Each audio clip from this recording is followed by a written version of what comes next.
Today we are looking at a stack of documents that centers on a 2026 patent application by John Michael Peterson. It covers noise stationary locking and phase-controlled dark mode injection. Yeah, it sounds incredibly dense, I know, but it is effectively a manifesto.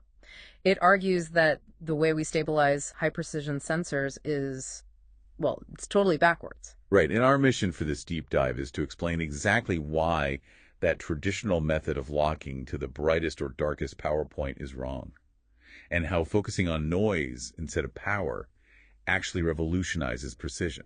Exactly, because this challenges the absolute gold standard of interferometry. For decades, the operating logic has been to lock these sensors to an optical power set point. Like the ones you use in gravitational wave detectors or, high-end navigation systems. Right, those exact ones. We've always just assumed that the strongest signal is the best signal. But Peterson is arguing that the sweet spot for signal strength is actually a hot spot for noise. That is the core conflict here. In a standard setup, you lock to the fringe peak to maximize your power. But mathematically speaking, that peak is often where the transfer function for phase noise is the most active.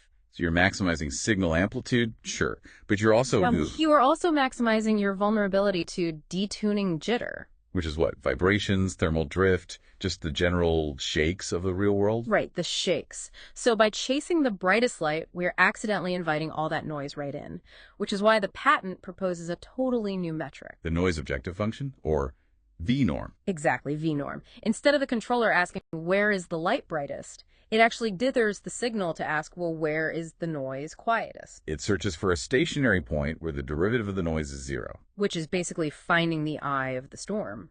The power might not be the highest there, but the turbulence, meaning the change in noise relative to motion, is zero. Figure 4 in the source documentation actually illustrates this perfectly. You can see the point of minimum noise is distinctly offset from the point of maximum power, yeah. And that offset is everything. By dither locking to that noise slope rather than the power peak, you completely decouple environmental jitter from your final reading. The vibration is still happening. Right, it's happening, but the sensor just stops caring about it. Which is wild. And this philosophy of utilizing what we usually ignore, it actually extends to the hardware itself.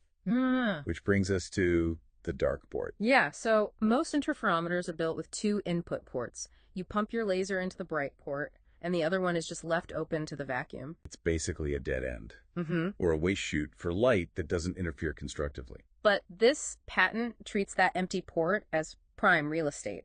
The idea is to inject an auxiliary field into this dark port with a specific phase modulation. The GFT, it's like a Trojan horse signal. Exactly. And since it enters through the dark port, it is mathematically orthogonal to the main measurement, meaning it doesn't disrupt the data coming from the bright port at all. So this lets you embed signatures for calibration, or range checking, or even multiplexing data right through the back door of the sensor. You are effectively doubling the utility of the device without adding any new optical paths. And the setup is really tailor-made for quantum applications. Specifically squeezed states, right? Yeah, this is where the precision gets scary good. In quantum optics, you have this vacuum noise floor you theoretically cannot beat. Heisenberg says no. Right? Heisenberg says no. Think of that noise like a fuzzy ball. You can't make the ball smaller, but you can squish it into a pancake. Precisely, into a pancake.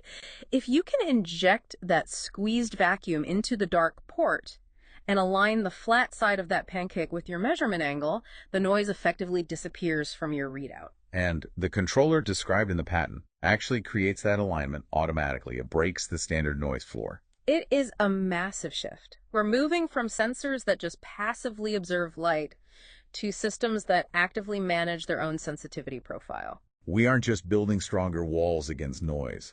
We are teaching the sensor to sidestep it entirely. Exactly. Which leaves you with a much broader question to consider.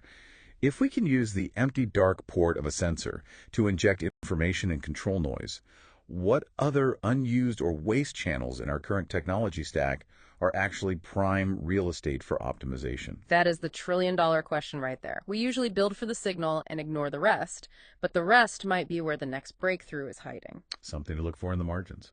Thanks for going on this deep dive with us.